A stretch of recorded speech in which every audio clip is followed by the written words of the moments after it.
నమస్తే. Seize the ship ఎపిసోడ్లో ఆసక్తికర పరిణామం చోటు చేసుకుంది. స్టెల్లార్ షిప్ సీజ్ చేయడం కుదరదు అని కాకినాడ కలెక్టర్ షాన్ మోహన్ పరోక్షంగా తేల్చేశారు. Deputy CM Pawan Kalyan hype నేపథ్యంలో ఈ ఎపిసోడ్లో నెక్స్ట్ ఏం జరగబోతుందా అనే ఉత్కంఠ నెలకొంది.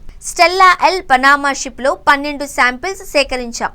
షిప్లో 640 టన్నుల రేషన్ బియ్యం ఉన్నాయి అని మొదట అనుకుంటే పరీక్షలు చేసిన తర్వాత 1320 టన్నులు రేషన్ బియ్యం ఉన్నట్లు తేలింది. ఆ బియ్యాన్ని మొదట ఆన్లోడ్ చేస్తాం.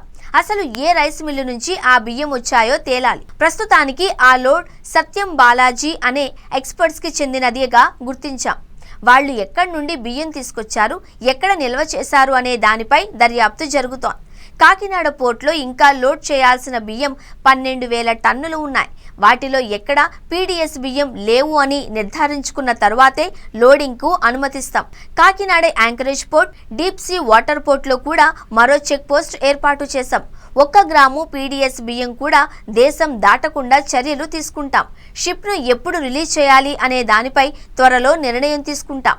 షిప్ను సీజ్ చేయడం అంత సులువుగా జరిగే పని కాదు అని కలెక్టర్ మీడియా ద్వారా స్పష్టత ఇచ్చారు.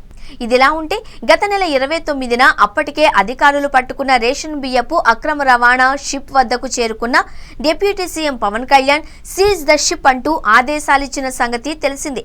ఆ టైంలో తనను ఎవరూ పట్టించుకోలేదు అని అధికార యంత్రాంగం పైన ఆయన చిరుబురులాడారు కూడా.